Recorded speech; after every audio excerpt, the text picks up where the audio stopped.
Hi everyone, we are in our second What's Going On conversation. In celebration of the Menstrual Hygiene Day, today I will talk about menstruation with the founder of an amazing program, Madhvi Dalal. She is the founder of PadMad Kenya, an initiative committed to improving women's health by teaching society how menstrual health and keeping girls educated through environmentally responsible actions. PadMad are entirely eco-friendly and cheaper than alternatives. So, through education, empowerment, and sustainability, PadMad aims to end period poverty. Hi, Madri, how are you? Hi, Nikki. Thank you for having me. I'm good. Thank you. Madvi, every woman has her own story with menstruation. In some places, it's more taboo than in others, but everywhere is still a topic that is not talked about much. Here in Argentina, where I live, to say that you're menstruating, they use the word indispuesta. If you think about it, the meaning is really strong because it means that when you're menstruating, you can't do anything, and that's not true. In my experience, I always have menstrual cramps on one of the days of my period, but apart from that, I'm willing to do everything as a normal day on those days. Can you tell us about your story with the menstruation is? Nikki, my personal story or the stories that I work with, there's two different things. So for me, menstruation is very easy. It's also my health is much better since I use reusable products. And now, I have two daughters. One of them is starting to learn about it also and advocating for, first menstrual period, how you'd feel, what would you feel if you got it in your in class and something like that. Anxiety, stress, you don't know what to do, confused. That's my story. But because it's my job, I have so many other stories of what girls go through, especially in Kenya. So is that what you wanted to know? Yeah, of course. Yeah. So basically what I work with is period poverty. So period poverty is something which we consider because lack of access or affordability of the pads. So because of that, menstruation can be very, very difficult for some girls and women. So it stops them going to school, for example, if they don't have clean sanitary wear. It gives them infections if they wear, things like mattresses or dirty blankets or leaves for protection. Some women wear other people's disposed pads. So, we're talking about infections. We're talking about lack of going to school or lack of education because the girls are left behind. We're also talking about environmental impact that must be happening because if you are living in a period poverty situation, it's quite likely that you don't have, fancy garbage collection. So where are you going to dispose of if you have disposable pads? So we're talking about all those things, and there's so many challenges that women and girls have to face just so that they can have a comfortable period, just so that they can carry on their day-to-day things, which could be going to work or going to school. And PadMad is a program that benefits thousands of girls across Kenya by keeping them in school. But how did it all start? Yeah, so basically by profession, I'm a pharmacist. I'm also a yoga instructor and dancer. So I used to live in the UK where I just, I was quite ignorant about period poverty. But when I moved to Kenya about 6 or 7 years ago, I started volunteering just to help girls and boys in the slums, to teach them yoga and dance and mindfulness. And so after working for quite a few years, about 1.5 to 2 years, I actually came face to face with something called period poverty. So I understood that the girls were not missing school because they were sick. They were missing school because they were actually, they didn't have the pads. So that was something quite alien to me. So I thought, okay, is this a slum problem or is it a national problem? So I traveled a little bit around Kenya, and I started interviewing people and documenting what I found. And as much as I went into rural areas, I realized that it was even more challenging for the girls and for the women. They would be going through transactional sex just to get pads. They would be competing with goats on some places because goats eat the leaves that they use for protection. So things like that, and There was one place I was documenting that was in a slum here in Nairobi, and I remember the girl telling me, we were filming there, so I was going through my regular questions, saying that, where do you get your pads? And she said, oh, I get them here. And I said, what do you mean here? The orphanage can barely afford food on a monthly basis. How are you getting pads here? So she said she gets them from a teacher. And so basically what she meant was she sleeps with a teacher every month. And she ended the conversations by saying that she gets 1 or 2 packs depending on the quality of sex. And so that really, really made me think deeply. And, I was feeling bad just listening to it, and she has to go through it month on month. And then I also asked her, can we take you away from here? What can we do? And her perspective was that no, she's fine because she has food, water, and shelter. So she was feeling safe, even though she had to go through this every month. So that's when I started actually coming into thinking about what we can do for these girls, which is something, for example, if you talk about disposable pads, if you raise funds for disposable pads, you can't really logistically keep donating reusable pads, disposable pads, sorry, because you have to go maybe every month, maybe every 3 months. You can't give them a whole stack full of a year's worth because, the parents are going to sell it because they can't have a cupboard full of pads if they're hungry. So I was thinking about something which is sustainable, environmentally friendly, and also long lasting, and also economical, and also comfortable, which is how I came about with the PadMad Pad Kit. We also give education to boys and girls.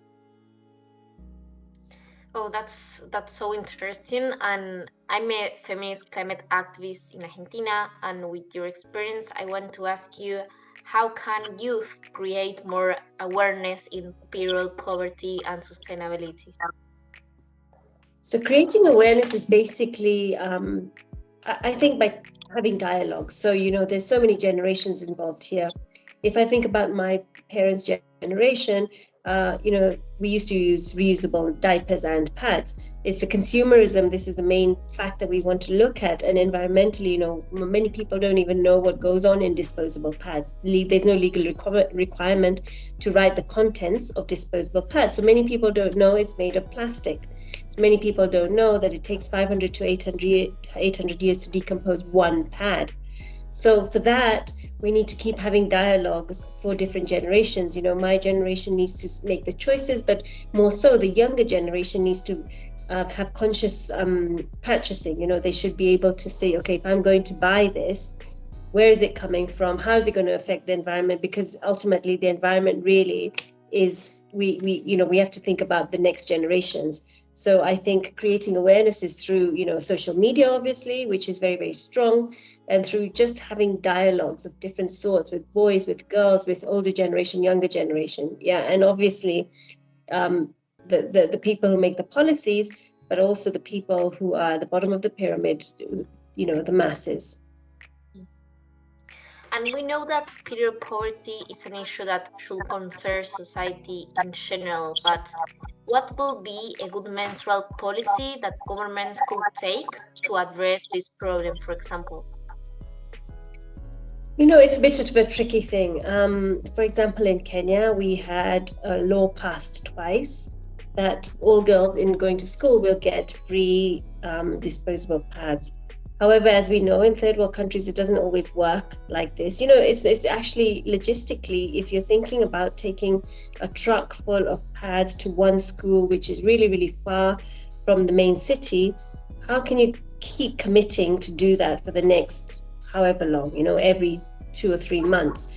So basically that whole agenda, even though you have policies to make sure that they work all the way through down to the person who needs them, is quite difficult, logistically speaking, even if the funds are there. So I think generally, yes, policymakers can make these policies, but generally we need to all work within our own communities to make that difference, so that everyone knows what they're talking about, everyone knows what their choices are, and more so, it's all about the more powerful thing, which is education.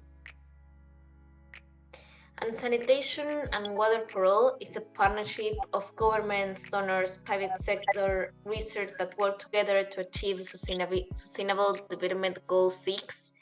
about the water, and how could we contribute to menstrual hygiene advocacy, for example?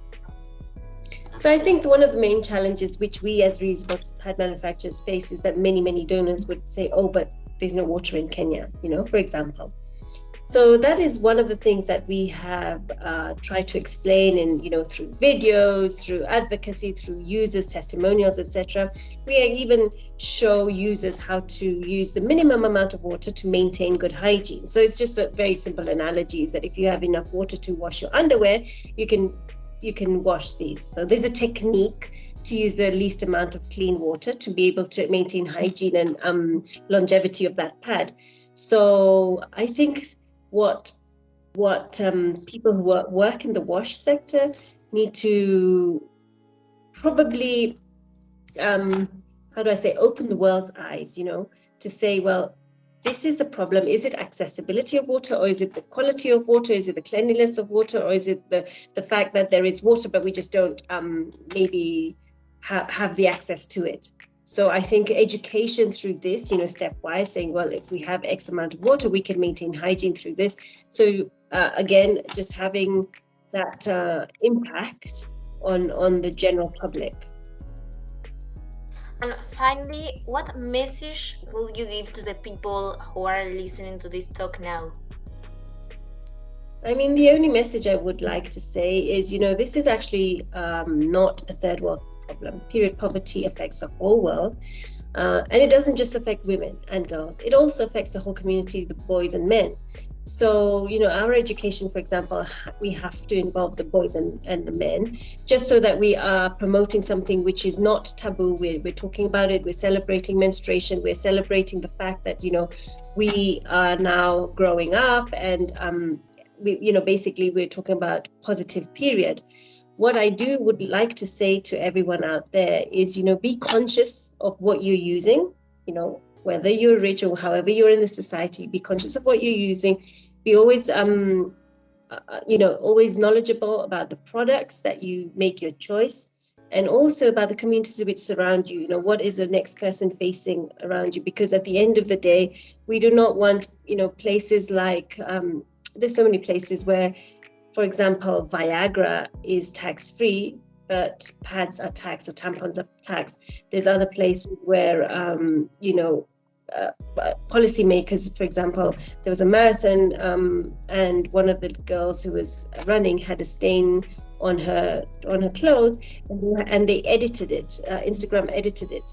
So, things like that we want to promote, that it's positive period. It is a good thing, as opposed to, being regressive and saying this is, culturally it's a taboo, and let's maintain that. So I think even the policymakers who may be men, they should be educated. Thank you, Madhvi, for sharing your experience with us. We also want to invite PadMad to join the Sanitation and Water for All partnership. I'm sure we could join forces and work together to advocate towards menstrual justice. Thank you for sharing your experience, and thank you for being here. Thank you too, Nikki. Thank you so much.